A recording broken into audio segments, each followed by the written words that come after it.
Hello everyone. So we are discussing NCERT questions of the chapter Cell, the unit of life, and in today's session we are going to discuss the question number 13.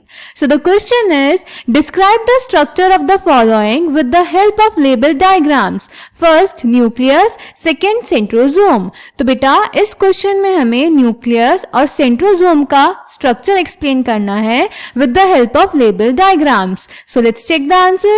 तो बेटा सबसे पहले first part में nucleus का देख लेते हैं. तो न्यूक्लियस एक double membrane bound cell organelle है जिसकी मेम्ब्रेन्स जगह जगह पे फ्यूज रहती हैं न्यूक्लियर पोर्स बनाने के लिए.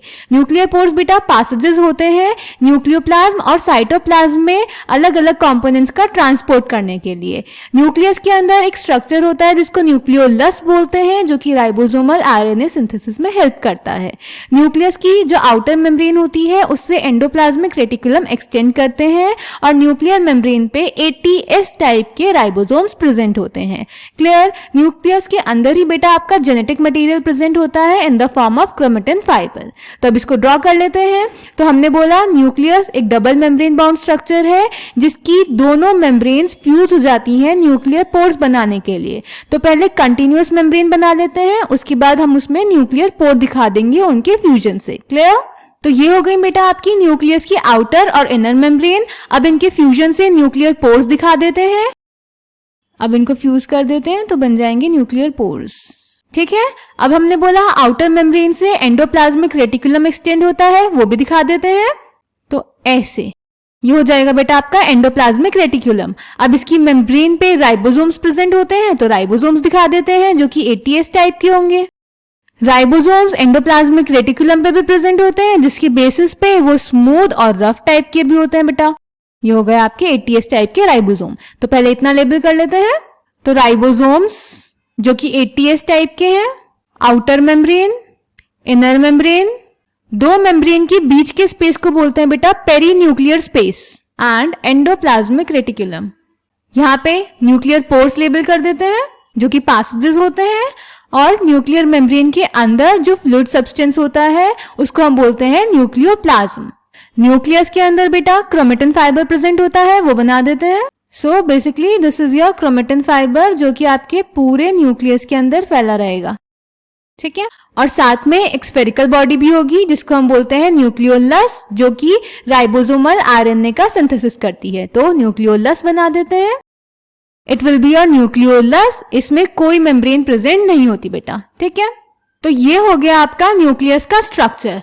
अब इसको थ्योरी की हेल्प से देख लेते हैं. न्यूक्लियस बेटा, न्यूक्लियस की अगर हम बात करें तो न्यूक्लियस में प्रेजेंट होते हैं क्रोमेटिन फाइबर, मैट्रिक्स जिसको न्यूक्लियोप्लाज्म बोलते हैं, एक स्फेरिकल बॉडी जिसको न्यूक्लियोलस बोलते हैं. न्यूक्लियर एनवेलप में दो लेयर्स होती हैं, दो पैरेलल मेम्ब्रेन्स होती हैं. उन दोनों के बीच के स्पेस को हम पेरीन्यूक्लियर स्पेस बोलते हैं. जो न्यूक्लियर मेम्ब्रेन होती है बेटा ये एक बैरियर फॉर्म करती है न्यूक्लियोप्लाज्म और साइटोप्लाज्म के बीच में. देन आउटर मेम्ब्रेन से एक कंटिन्यूअस एक्सटेंशन निकलता है जिसको बोलते हैं एंडोप्लाज्मिक रेटिकुलम जिसपे राइबोसोम्स प्रेजेंट होते हैं. न्यूक्लियर मेम्ब्रेन पे भी राइबोसोम्स प्रेजेंट होते हैं. न्यूक्लियर एनवेलप फ्यूज कर जाती है न्यूक्लियर पोर्स बनाने के लिए जो कि पैसेजेस होते हैं जिनके थ्रू आरएनए और प्रोटीन का ट्रांसपोर्ट होता है between nucleoplasm and cytoplasm. Nucleoplasm में न्यूक्लियोलस होता है और क्रोमेटिन होता है. न्यूक्लियोलाई एक स्फेरिकल स्ट्रक्चर होता है जिसकी कोई मेम्ब्रेन नहीं होती. अब बेटा याद रखेंगे जो न्यूक्लियोलस है ये हम सिंगुलर के लिए यूज करते हैं और न्यूक्लियोलाई प्लूरल के लिए यूज करते हैं. क्लियर. जो न्यूक्लियोलस होता है मैंने आपको बताया वो न्यूक्लियोप्लाज्म के कंटेंट के साथ ही मिक्स्ड रहेगा क्योंकि उसके पास कोई मेम्ब्रेन नहीं है और वो राइबोसोमल आरएनए का सिंथेसिस करता है. अब न्यूक्लियोलस का जो नंबर है वो सेल टू सेल वेरी करेगा डिपेंडिंग ऑन कि उस सेल को कितना प्रोटीन सिंथेसिस करना है. जिस सेल को लार्ज सिंथेसिस करना होगा प्रोटीन का उसमें large number of nucleoli present होगा. क्लियर. और उसके बाद न्यूक्लियस में थ्रेड लाइक स्ट्रक्चर्स होते हैं न्यूक्लियोप्रोटीन फाइबर्स जिन्हें बोलते हैं, जिन्हें हम क्रोमेटिन भी बोलते हैं. ठीक है. जो कि सेल डिवीजन के टाइम पे क्रोमोसोम्स बना देते हैं. और क्रोमेटिन में डीएनए, हिस्टोन और नॉन हिस्टोन प्रोटीन्स प्रेजेंट होते हैं और वहां पे आरएनए भी होता है. Clear. So nucleus, the interphase nucleus that is nucleus of a cell when it is not dividing has highly extended and elaborate nucleoprotein fibers fibers called chromatin, nuclear matrix and one or more spherical bodies called nucleoli, जिसको singular में हम nucleolus बोलते हैं. The nuclear envelope which consists of two parallel membranes with a space between 10 to 50 nanometer called the perinuclear space forms a barrier between the materials present inside the nucleus and that of the cytoplasm. The outer membrane usually remains continuous with the endoplasmic reticulum and also bears ribosomes on it. At a number of places, the nuclear envelope is interrupted by minute pores which are formed by the fusion of its two membranes. These nuclear pores are the passages through which movement of RNA and protein molecules takes place in both directions between the nucleus and the cytoplasm. The nuclear matrix or the nucleoplasm contains nucleolus and chromatin. The nucleoli are spherical structures present in the nucleoplasm. The content of nucleolus is continuous with the rest of the nucleoplasm as it is not a membrane bound structure. It is a site of active ribosomal RNA synthesis. Larger and more numerous nucleoli are present in cells actively carrying out protein synthesis. The interphase nucleus has a loose and indistinct network of nucleoprotein fibers called chromatin. But during different stages of cell division, cells show structured chromosomes in place of the nucleus. ऐसा क्यों? ऐसा हम जानेंगे बेटा cell division वाले chapter में, क्योंकि जब सेल डिवाइड करता है तो न्यूक्लियर मेम्ब्रेन डिसअपियर हो जाती है, तो सिर्फ क्रोमोसोम्स बचते हैं. Chromatin contains DNA and some basic proteins called histones, some non-histone proteins and also RNA. तो ये था बेटा आपका न्यूक्लियस का स्ट्रक्चर. अब सेकंड पार्ट में सेंट्रोजोम का स्ट्रक्चर देख लेते हैं. तो बेटा सेंट्रोजोम बना होता है दो सेंट्रियोल्स का जो कि परपेंडिकुलरली अरेंज रहते हैं. कैसे? ड्रॉ करके दिखाते हैं हम आपको. ये जो सेंट्रियोल होते हैं ये एक दूसरे की परपेंडिकुलरली अरेंज रहते हैं और ये सेंट्रियोल्स भी बेटा फर्दर ट्यूबुलिन प्रोटीन के बने होते हैं जो कि माइक्रोट्यूब्यूल्स के ट्रिपलेट्स में अरेंज रहते हैं 9 पेरिफेरी की तरफ. क्लियर? कैसे ड्रॉ करते हैं देखो. यह है बेटा आपका एक ट्रिपलेट माइक्रोट्यूब्यूल का और ऐसे 9 ट्रिपलेट्स प्रेजेंट होते हैं पेरिफेरी की तरफ एक सेंट्रियोल में. तो पहले वो ड्रॉ कर देते हैं.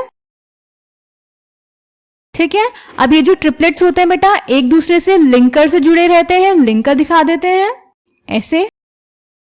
अब इसके बीच में प्रेजेंट होता है बेटा एक प्रोटीन हब और ये जो ट्रिपलेट्स होते हैं इस प्रोटीन हब से भी रेडियल स्पोक्स के थ्रू जुड़े रहते हैं. क्लियर? तो ये हो गया आपका एक सेंट्रियोल. ये पीछे की तरफ 3D फिगर इमेजिन करेंगे तो ये इस तरह से जा रहा होगा, इधर भी ऐसे से जा रहा होगा पीछे, है ना. अब इसके परपेंडिकुलरली दूसरा सेंट्रियोल अरेंज रहेगा. तो दूसरा सेंट्रियोल बेटा बना लेते हैं इधर इसके परपेंडिकुलर. अब इनको हम लिंकर से जोड़ देंगे.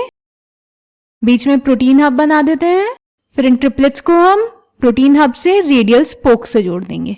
ठीक है बेटा. तो ये दूसरा सेंट्रियोल परपेंडिकुलरली अरेंज रहेगा पहले सेंट्रियोल के इस तरह से. ठीक है. मतलब ये 3D फिगर होगा. तो बेसिकली आपको इस तरह से अपेयर होगा और यहाँ पे इसके परपेंडिकुलरली दूसरा. ये है आपका बेटा सेंट्रोजोम का स्ट्रक्चर. इसको लेबल कर देते हैं. ये है आपके triplets of microtubule. Then these are the linkers. Then this is the protein hub and radial spokes. ठीक है. अब ये सेंट्रियोल का स्ट्रक्चर थोड़ा सा ना ठीक कर लेते हैं, थोड़ा अजीब लग रहा है ये. तो ये इस तरह से होगा. तो ये हो जाएंगे हमारे परपेंडिकुलरली अरेंज्ड सेंट्रियोल्स.